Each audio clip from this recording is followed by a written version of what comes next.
Back in 1985, a chap called Doug designed a PC Sprint to overclock the original 5150 and shared the project for free in computer magazines and BBSs of the time. A few weeks ago we overclocked this IBM 5160 by building a small tower of sockets that allowed the interposer to fit in this machine too. I mentioned in that video that it would be great if the PC Sprint could be redesigned and made slightly thinner to fit in a 5160 without having to use a tower of sockets. Several viewers reached out with redesigned Gerbers, so first of all thank you. One of the boards, redesigned by viewer Thomas, had all 3 sockets in a row. That made me think, perhaps this board could be made to fit more than just a 5160. I took some measurements in a few machines and asked Thomas if he could make it even thinner. If I'm not mistaken here, this skinny Sprint could work in the 5150, 5155, 5160, the PC Junior, and quite possibly lots of clones. There's only one way to find out. I ordered some PCBs from the sponsor of this video, PCB. Let's build one up and try it out in a few machines. So here's the modern version of the PC Sprint. I think these boards are a redesign from the original boards, made by a user called Retro Canada on the VCF forum. And here's the new skinny Sprint. This board is absolutely tiny. It's not much wider than the 8284. So let me move the camera closer in and we'll build one of these up. Okay, let's start with the tiniest components. These are 10 nanofarad ceramic caps. And that's our C1 at the top of the board here. Unlike the PC Sprint, this board is using SMD components to make it as skinny as possible. That solder joint actually doesn't look too good. I love my 0.3mm solder, but the downside is that it doesn't have much room for flux inside. So let's add some. Next up we have R1, and it's this tiny 3.3K resistor. So I'll add some solder to one of the pads and then add a resistor and then solder the other side. Next up we have C5, and these are 10 microfarad tantalums. So mind the polarity if you're playing along. At the time of recording this, I'm not sure how these files are going to be shared. So I'll leave some information below this video. There should be plenty enough of room where these caps are. So I think it's quite okay that these are actually quite large. And C2 here is identical, but it's pointing in the other direction. So easy to make a mistake here. Tiny little buggers. But I think we could manage. The funny thing is that you guys can actually see a lot more than I can, because you have all the magnification. Next up we have R2. It's an absolutely tiny 10K resistor. R3 down here is an identical resistor. So we might as well fix it right away. Next we have R6. That is a 560 ohm resistor. And R7 is identical. And R6 is sitting up here alongside our R2. R7 is down here. And it does take a bit more patience to build one of these up compared to the PC Sprint that's using through-hole components. But I wouldn't say it's difficult. So even if you're a beginner, this would be a good start to try out SMD components. Next we have C3, and it's a 10 microfarad tantalum too. These tantalums feel huge compared to those resistors. Yeah, check out the size difference. Next we have the 2 diodes that just went flying. And good luck finding one of these on the floor if you have to. Always buy a few extra. And these are 41/48s. Facing in this direction here. Not sure if you can see the polarity on camera. You probably can't. But it's clearly marked in the silk screen. I'd say these boards are really well designed and very clearly marked. I better take care of that flux right away to make the cleaning much easier later. Okay, that's clean enough. Let's get some sockets on the other side of the board. This is odd. I'm getting cold solder joints. I think my fan is blowing too much air. I'll try to crank down the speed on the fan. Okay, let's try again. Yeah, that's much better. So the way this works is that the crystal on the motherboard is hooked up to the 8284. The 8284 divides the frequency to the original 4.77 MHz. So what this board does is to add a second crystal and a second 8284. That way we can overclock the CPU without affecting the rest of the board. Next we need some pin headers. These are going to go into the sockets where the original 8284 was. So I'll put them in a spare socket while we solder. That way they will be nicely aligned. And we're almost done here. All the components on this board can be found brand new, except for the 8284. But they are easy to find on eBay. I went with a yellow silk screen on red PCBs just to try it out. I think it looks pretty good. Well, at least when it's cleaned. At the far end here, I'm going to put these angled pin headers. This is where we're going to connect the turbo and a reset switch. But I think I'm going to turn it upside down and solder it in this way. That will keep the cable nice and low and closer to the board. Okay, that's done. The last component to go in is the crystal. I'm gonna start slow with a 21.4 MHz crystal. And I'm going to solder it on a funny angle like this to make it easy to replace. Because we are going to experiment with different crystals. So now we can install the 8284 chips in the sockets. You only need to order one of these, since we are reusing the chip that's already in the board. And here's the final result. Rather interesting and unusual design. That crystal looks a bit funny standing up like that. But I will solder it properly once we have decided on what crystal to use. I have ordered a small assortment that we can try. Okay, so here's the PC sprint inside the 5160. This little board here made this machine 80% faster, which is quite remarkable for a simple project like this. As you can see, it sits on top of this ISA slot. And that's why we had to build a tower of sockets to raise it up from the motherboard. Down here is the original crystal that has been disconnected by the PC sprint.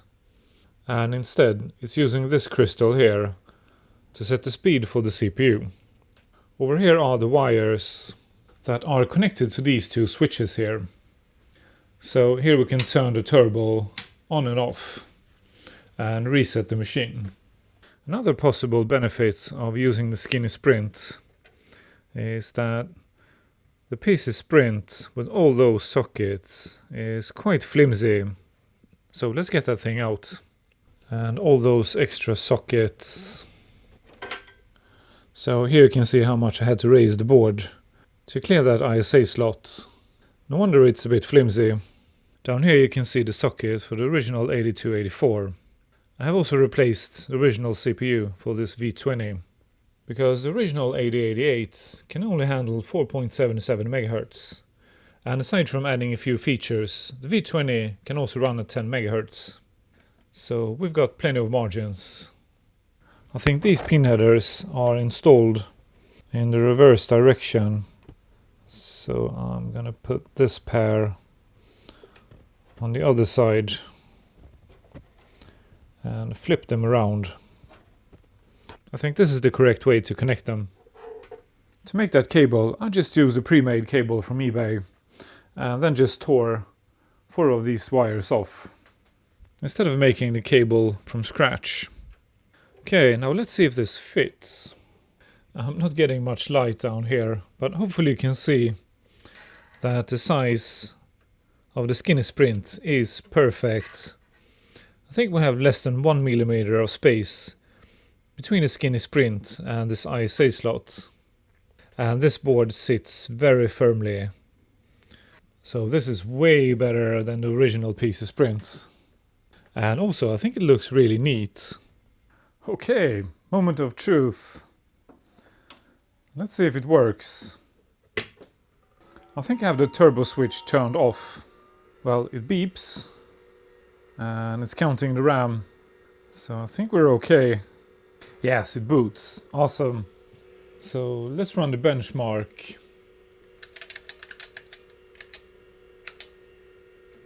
Well, it's very slow, so I'm pretty sure the turbo is switched off. So let's go to benchmarks and check main system and see what score we get. And we've got the original 4.7 MHz and a slightly better score than the original XT, because this machine has a V20. Okay, we're all good so far.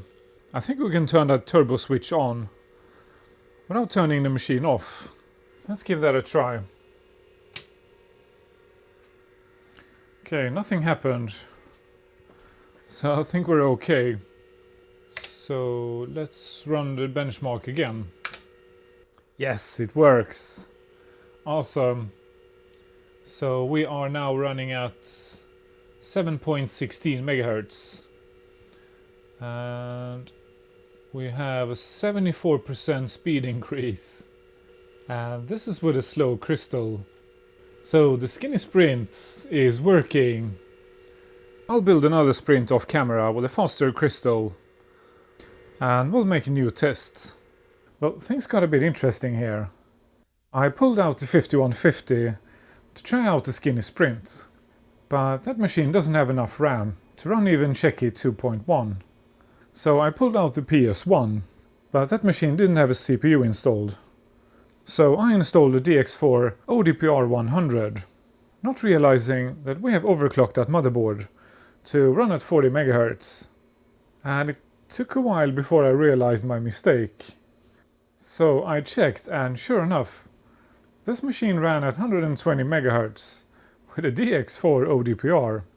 So I did the obvious and ran Doom, and I got 39.37 FPS. So then I grabbed my camera to record the remarkable finding, but unfortunately then the system crashed. So apparently you can overclock a DX4 100 ODPR, at least for a while. I noticed that it got very hot. So perhaps I'll do some more tests with a huge fan and see if I can make it stable. But for now, let's continue. I downloaded Checkit 1.1 and we now have it on a 360k floppy. So according to Checkit, we're running at 4.77 MHz. And apparently I have already installed the V20. So that's why we're getting a slightly higher score than the original PC. To be more specific, we are getting 403 dry stones. So let's try the skinny board and see if it fits. In the 5150, here's the crystal and here's the 8284 that divides the frequency by 3. I can already see that this is going to be a really tight fit. But let's pull that chip out and see if it's possible. Well, it's laying flat on its side now. And I didn't think to check if there was room enough to the diskette drive here. But there is some room underneath the drive. So maybe, just maybe it will fit. I also noticed that this cap here is going to sit on top of switch 6 and 7 on the switch block. So that could be a problem too. Oh no, I really should have measured the distance to the drive. there isn't quite enough clearance for the skinny sprint to go underneath the drive. So two of the legs can't quite reach the socket. Well, I'm not sure if it's possible, but if the crystal could be moved to this side of the socket, then it would actually fit. But for now, I'll try to solder this chip here directly to the board, and we'll see if it fits. Okay, chip soldered to the board. Let's try again. I had to move the camera to be able to see, but it does fit. And there is some clearance. So that chip isn't actually touching the drive. I think there's about 1 millimeter in space between. So without that chip in the socket, the board will fit in this machine too. I wish I had checked that. I also checked underneath the drive, and everything seems okay. The board isn't touching anything. Well, this is hard to show on camera, but I removed a few cards and had a closer look. That cap underneath is actually touching switch 6 and 7, depending on which position it's set to. But the thing is, this is switch block 2, so switch 6 and 7 actually aren't in use. So that cap is fine. If the switches are set to off, that cap won't even touch them. I also checked underneath the drive, and there's plenty of clearance. So everything checks okay, except for the board being about 4 millimeters too far in this direction here. Okay, let's see if we can make this machine a bit faster. To save some time, I have installed a jumper instead of the turbo switch. So we're in constant turbo mode. Okay, let's try the skinny sprint with the slowest crystal I have. So this crystal is 21.4 megahertz. Okay, we've got a cursor. Okay, it's reading the disk. And it boots. Let's have a look and check it. And run a system performance. And check it reports 7.15 megahertz. So that is quite a bloody speed increase. I don't have any slower crystals than this. So video test passed. Can't quite see what it does, but it's counting up different tests here. So it's at test number 11 now. And the test completed, so this is working. And we've got 615 dry stones instead of the 400 we had before. Not too bad, but let's not stop here. Let's try the next crystal. Okay, moving on to the 22.1 crystal. So this crystal gave us 80% speed increase in the 5160. Okay, we've got a cursor. And it reads from the drive. And it still boots. So let's run check it. And run system performance. And it passed all the tests. That is awesome. So now we have 641 dry stones. Not too shabby. But we might as well try the next crystal. Okay, next up is 24.5 megahertz. Let's see if this works. Oh no, we've got no cursor. So that's a fail. Well, the damn battery died in the camera. I decided to resolder the crystal. And we now have an error. I'm pretty sure that's a memory error. I haven't checked the speed on the RAM chips in this machine yet. But let's remove the expansion card. That also means I have to remove the skinny sprint and change the jumper settings. Because we only have 64K on board now. Okay, let's try again. Okay, the drive spins up and we still have the same error. So I can't say for sure, but it's a pretty good guess that one of the RAM chips can't cope with the speed. Well, that means this 5150 is coming back in a separate video and we'll replace the RAM chips to faster chips and see if we can go any faster. Next up we have the 5155. The portable PC. This machine has the same motherboard as the 5160. Although I think this 5155 is quite a bit older than my 5160. These machines were never sold with a hard drive, but since they have the same motherboard as the 5160, someone has upgraded this machine with a hard drive. We have previously restored and hacked the motherboard in this machine, so there will be a link here somewhere to that video if you want to watch it after this video.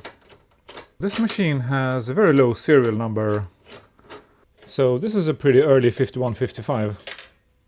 Unfortunately, there is going to be quite a bit of work to overclock this machine, because the 8284 here is not in a socket. I wish I knew when we recapped this board. Would have been so easy to put that chip in a socket, but now I have to take the whole damn thing apart. Okay, it's very early the next day. I'm still half asleep, but I'll try not to make any stupid mistakes. So I removed the 8284 using the same method as we used when we hacked this board. So I heated up a large portion of the board with a cheap heat gun for about 60 seconds. And then used the desoldering gun at a high temperature. And that chip came right off. The 8284 on this board had some really funny legs. I've never seen legs like this before. I then installed a socket in U1 and replaced the 8088 with a V20. As expected, the skinny sprint fits perfectly on this motherboard too. I think I already mentioned it, but a huge benefit with these boards compared to the original sprints is that it sits very firmly, so that chip isn't going anywhere.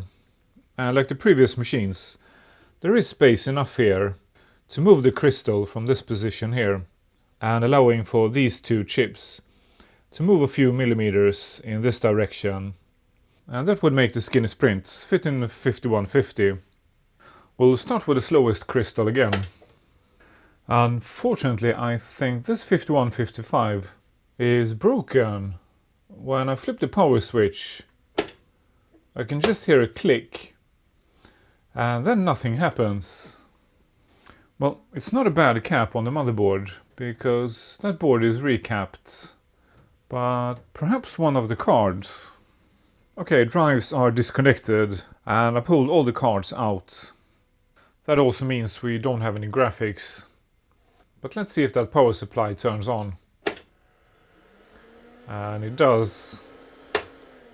So, surprise surprise, we have a shorted tantalum in a vintage IBM. Well, I guess we need to find out which card it is. So let's put the CGA card back in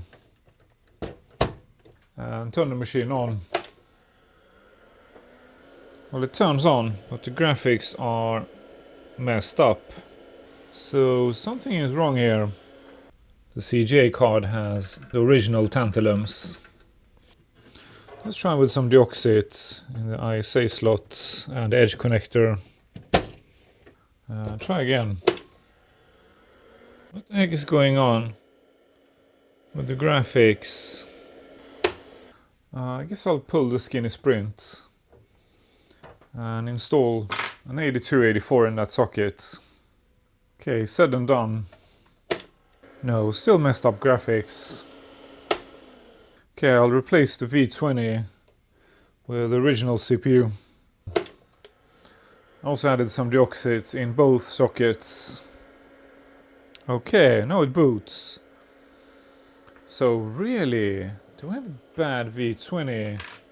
I'll try to install it again and make sure it wasn't just a bad connection. Okay, V20 back in. Oh wow, that really is a bad CPU. Well, I think I have another one. Let me check. Yes, I did.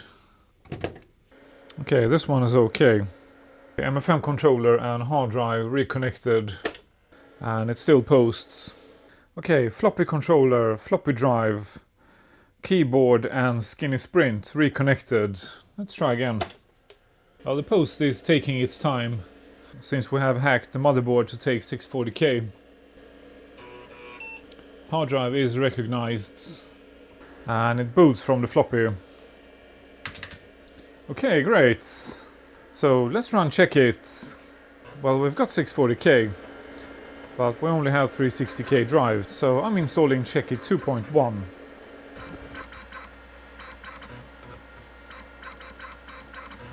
Okay, let's see if this works.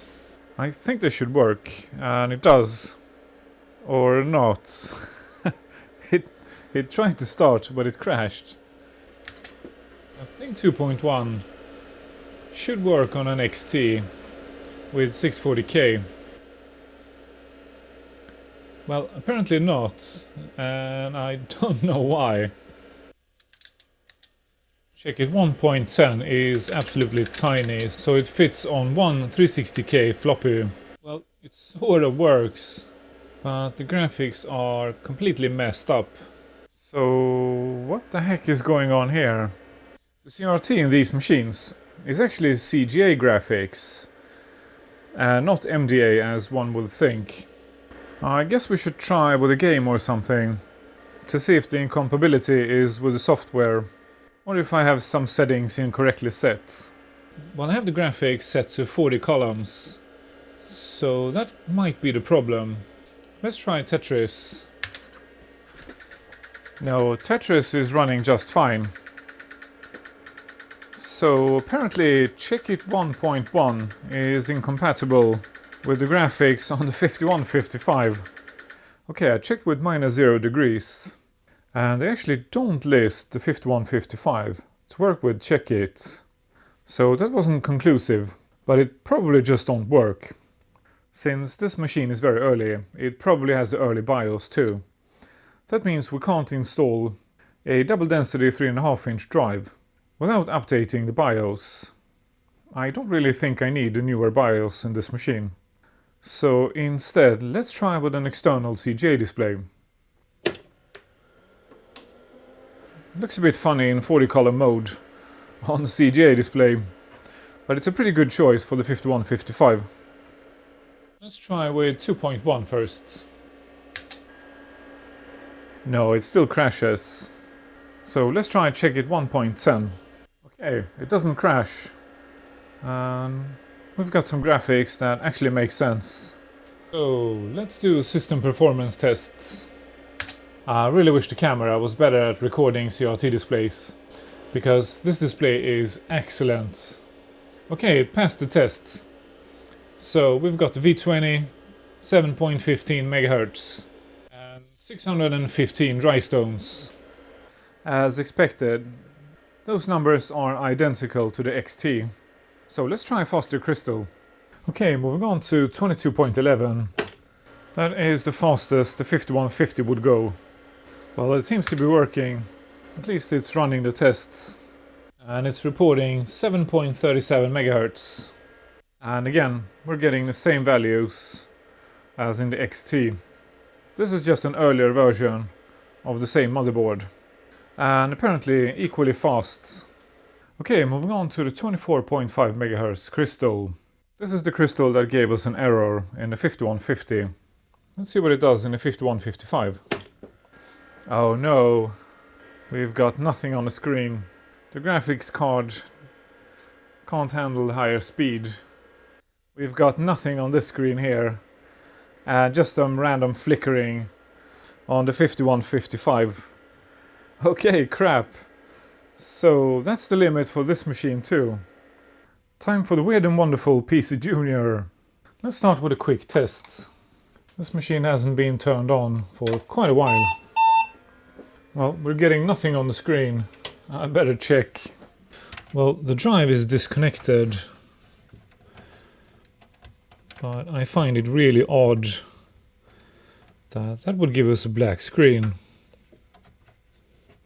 But let's connect it and try again. No, something is wrong with this machine. Crap.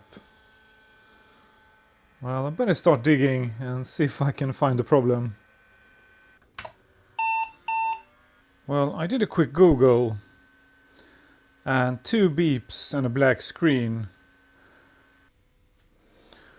Well, I guess good old deoxit is a good start.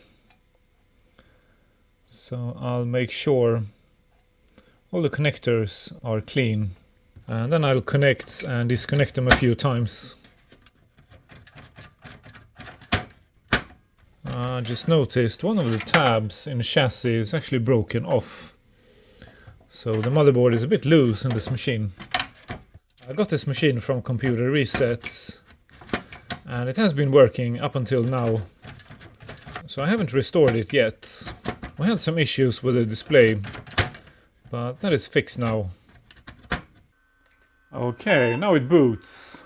I have removed the floppy controller and the RAM card. I haven't really messed around with this machine at all, but I noticed here that two of the chips on this board has been put in sockets, but I think it's still the original chips.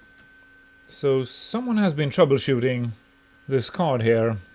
I'll clean all the connectors and reinstall the cards and we will try again. Okay, connectors cleaned on the memory expansion card. Let's try again.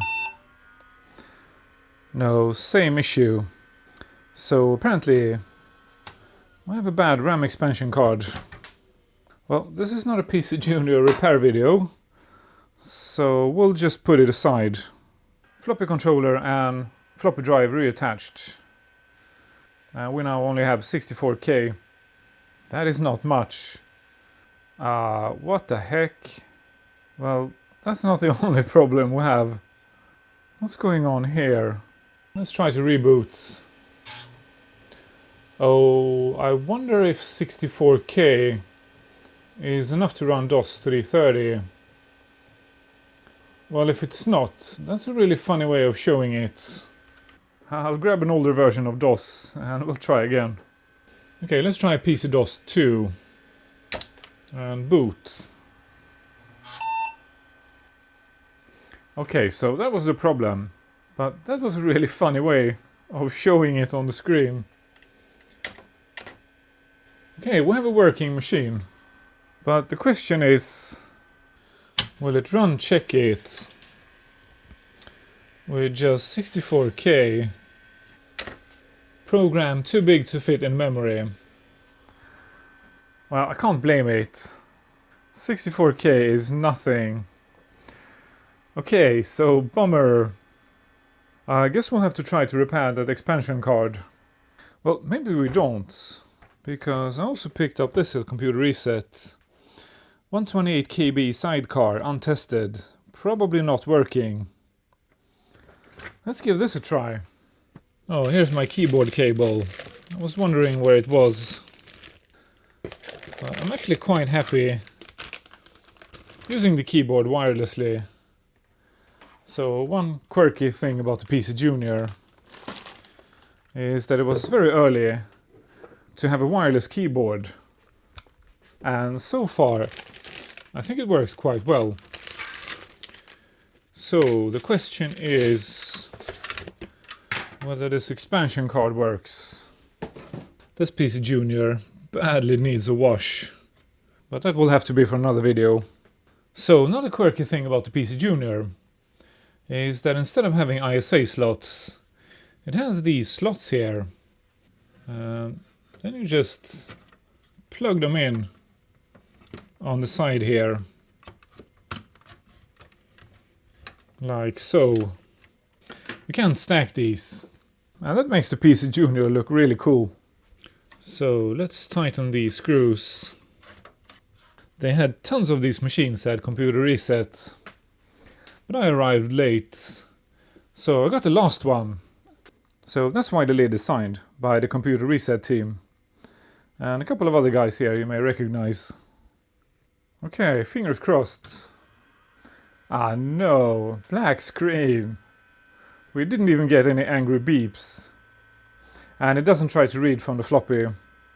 So I'll try with some deoxates, just to make sure we have a good connection. This stuff is great. I'd be crazy not to try this. No, that didn't help. So let's try something else. Okay, I noticed that these sockets are machine sockets. I used to swear by these. I used them all the time for every chip I installed. But then I made a video, I think it was called the Hong Kong Commodore. And for some reason, the chips in that Commodore just wouldn't make good contacts. When I pressed firmly on the chip, the Commodore would work normally, but as soon as I released, the Commodore crashed. So before we start looking for a bad chip, I just want to replace those two sockets. I just want to make sure that this problem isn't caused by these sockets. Reused chips have much shorter legs, and in machine sockets they don't go as deep as in regular sockets. Let me try to show you. Okay, so here's a regular socket, and here's the machine socket. And as you can see, the chip doesn't go as far down into the socket as on a regular socket, because the machine socket only has small round holes, while a regular socket has much wider holes, allowing for this part here to make good contact with the socket. So that is why I stopped using these. I still think they are okay for new chips, but reused chips, they have their legs chopped off, and they're just too short for machine sockets. I hope this made sense. This board doesn't have a huge ground plane, but I might as well preheat it while I wait for the desoldering gun to heat up. It helps the solder to come out of the through holes. So absolutely not necessary, but it does make the process quicker and easier. The solder is probably relatively fresh, so that makes the desoldering even easier. I'm going to heat this pad for a bit longer because it's connected to the large ground plane. And the same thing with this pad here. No, these are still slightly stuck. So let's help them out with some heat. If you don't have a rework station, you could also try to reflow all the pins and then desolder them again. That tends to work too. But never force a chip or a socket. If it's stuck, it's going to rip one of the pads off. Well, no surprise here. I think it's this ground pin that's stuck. These were really stubborn, so I'm not using any force whatsoever. I'm just very gently lifting the socket off. By the way, whoever did this did a very nice job. All the pads are still good, and the soldering looks factory original. Nice and new sockets. I always start by soldering one pin on each side of the socket, and then make sure the sockets are flush before I solder the remaining pins. I just noticed something. There is a tiny scratch here that obviously doesn't matter, and the flux has been cleaned up, but I can see a tiny amount of flux here. So I think someone has replaced the tantalum cap here. I have my suspicion to who that might be, so thank you if you're watching this. That saves me the job. I had a second look at these two RAM chips, and although they have matching dates, they are actually a different brand. So these two chips have been replaced. I think that's Mitsubishi, and these are MOSTEC. Okay, time for a test. Let's install that card and see if this works. Wish me luck. I really want to try the sprint in the junior. No, still the same fault. Well, if two of the RAM chips went bad, there's probably another bad chip on that board. I don't have a fancy chip tester, so the quickest way for me to test 4164 chips is with a good old Commodore 64. This board already has some sockets, so it's really handy to test our chips in. Oh, this board has some empty RAM.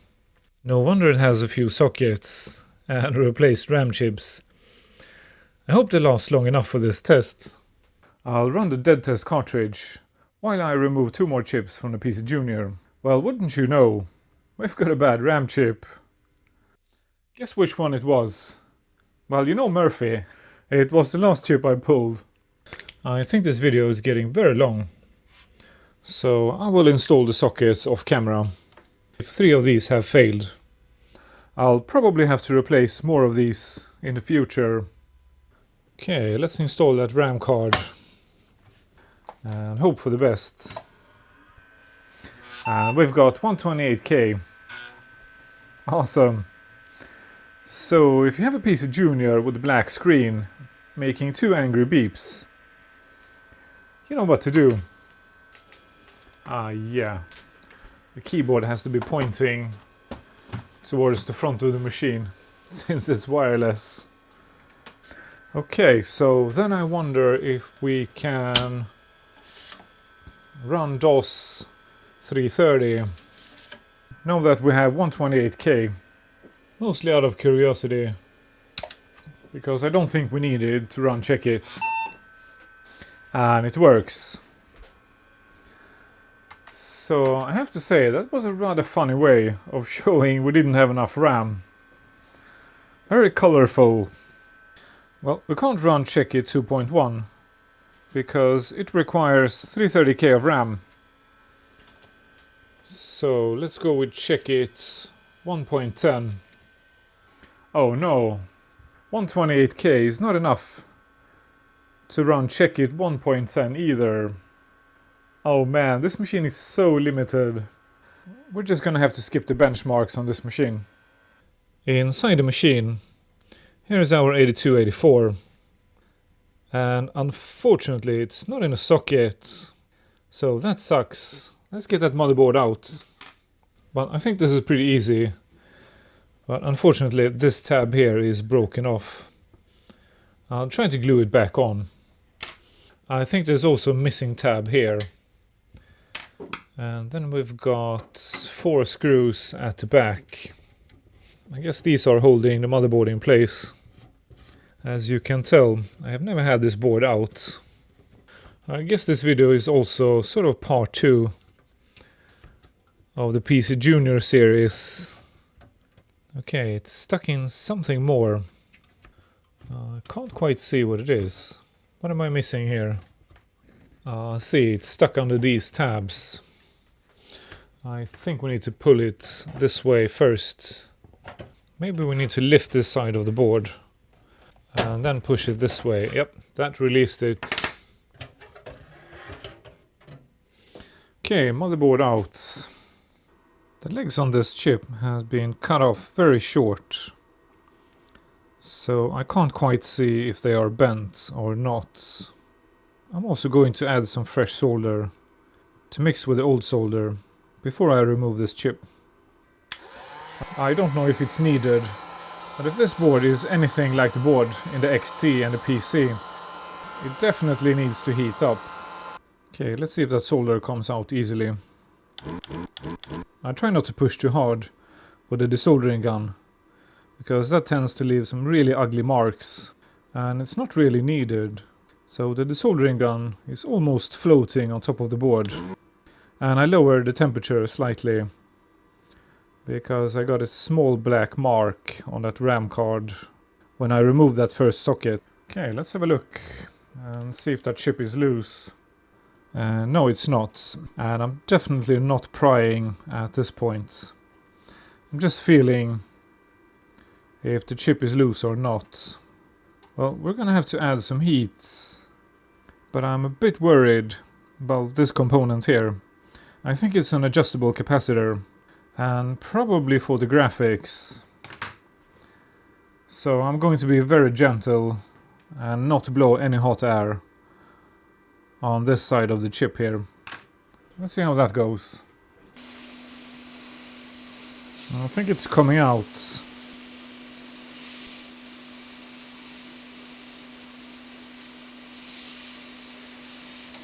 Yeah, that went okay. And our cap here seems okay too. Now let's install a socket for the skinny sprint. I think we're gonna have to lay this cap flat to get enough clearance for the skinny sprint. So the only thing left to do now is to solder the socket. I find it kind of funny that we saved it with a Commodore 64. I had a Commodore 64 as a kid. The Commodore 64 was the king of games, of course. But I think the PCjr is a really cool machine anyways. So far I have only used it with King's Quest 1. But I'm of course going to try out some more games. We better replace that 8088 before we try to overclock this machine. Oh, that's interesting. It's in a machine socket. Let me check underneath. Well, I can't see any signs of rework. That looks factory original. So if someone installed it, he's a hell of a lot better at soldering than I am. Oh, those legs are way too wide. Maybe I should get one of those fancy tools that adjust the pins of chips. But for now the workbench will have to do.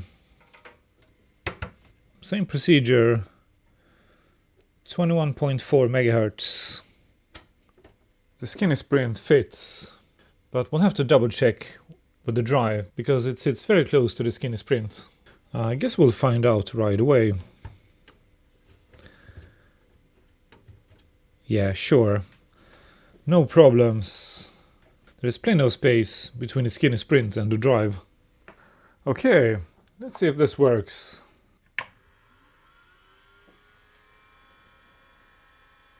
Oh, we're getting random characters on the splash screen and we only have 64K and we've got an error.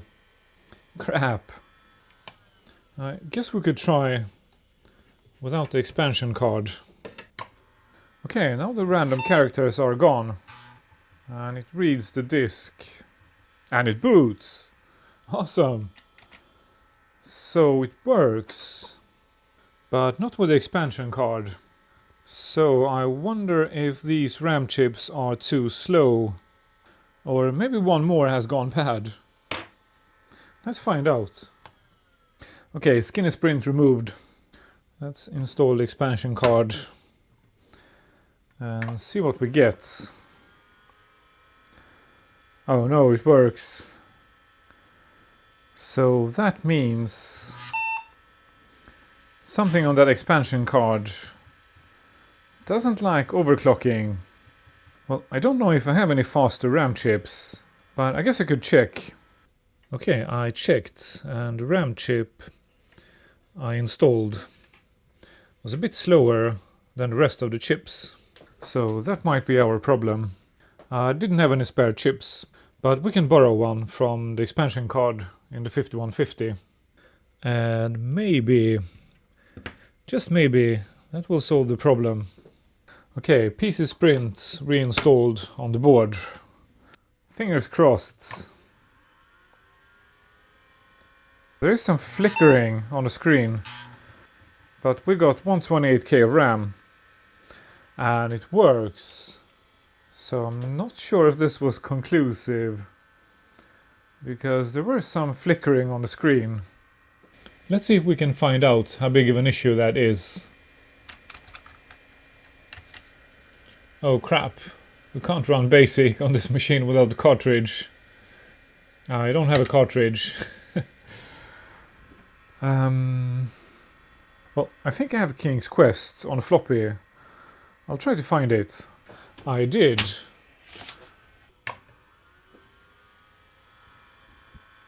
Yeah, I hope the camera picked it up. But there was some very minor flickering in the splash screen. Again. Well, this floppy isn't working. I think I have a copy. Let's try this floppy. Okay, it reads. And it starts the game. That's a good start. I think we're doing okay. Well, I can't see anything wrong with this screen.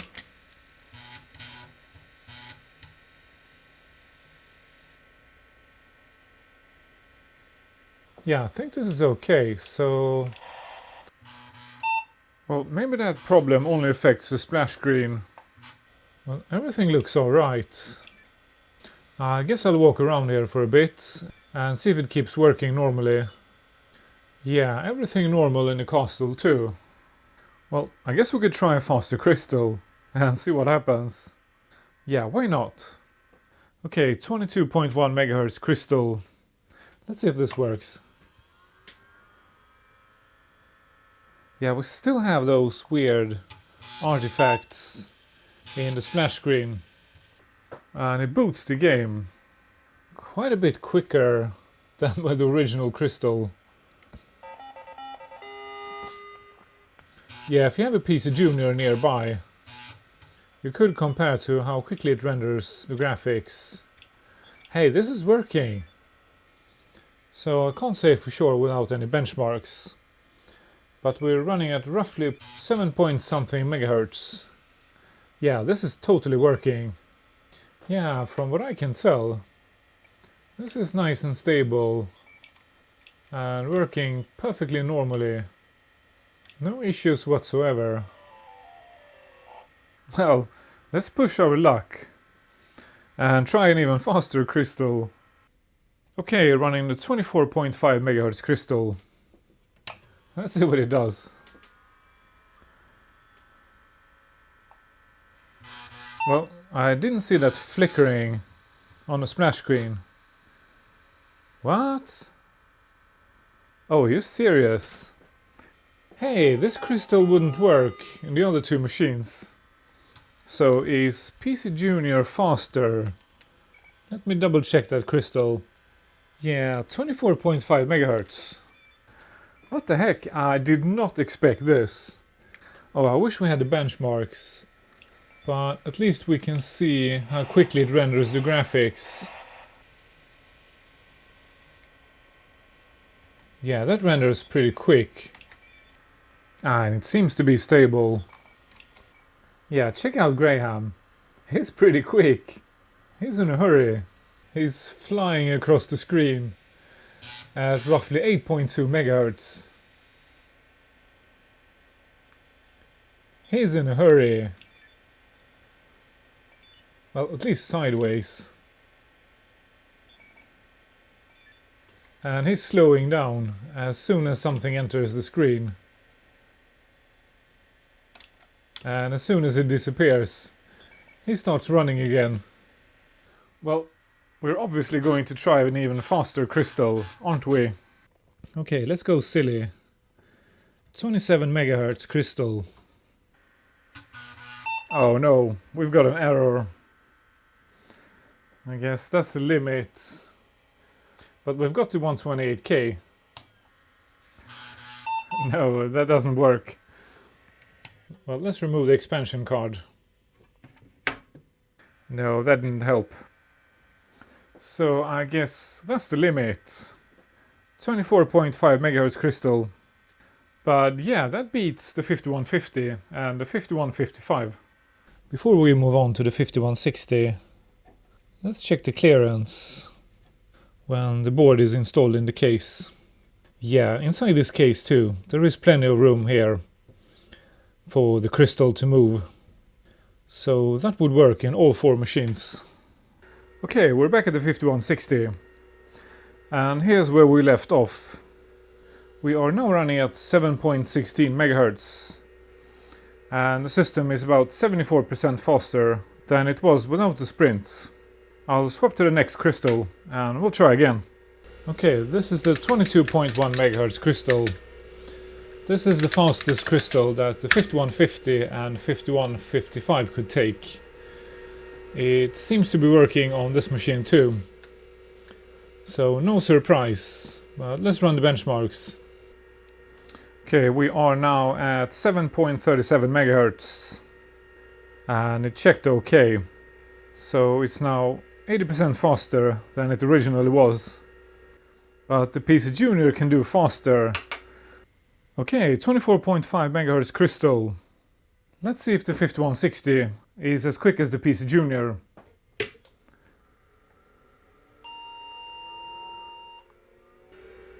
Oh no, we're getting nothing on the screen. I was not expecting this. So the PCjr is a clear winner. It's faster than the 5150, the 5155 and the 5160. Well, I guess this may all change once we have installed faster RAM chips. But for now, the PCjr stands as a winner. So who's slow now? Well, all the RAM is on the motherboard in this machine, so I can't just pull a card and test again. I can't see all the chips from here, but the chips I can see, they are actually the same speed as in the PCjr. But there might be something slower, hiding away inside. I'll have to check before I make the next attempt. Okay, this is what we'll do. The PCjr has wait states, so to test if it's actually faster than the XTs, we need to get more RAM on board and run some benchmarks. That means I need to make a video and try to repair the side card. The 5155's early black bracket CGA card can't seem to handle more than 7.37 MHz, so I'll make a video where we'll try to repair the original graphics card that came with this machine. The 5150 gave us a RAM error, so I'll check what speed the RAM chips are and order some faster chips for it. The XT just gave us a black screen above 7.37 MHz, so I'll have to do some more tests with faster RAM chips and other graphics cards to find what the bottleneck is.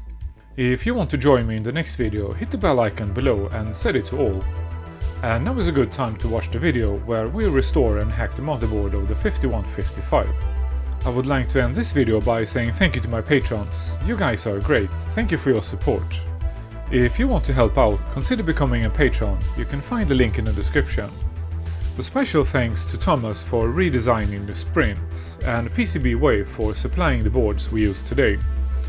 Thank you for watching. If you want to help me grow the channel, like, subscribe and leave a comment.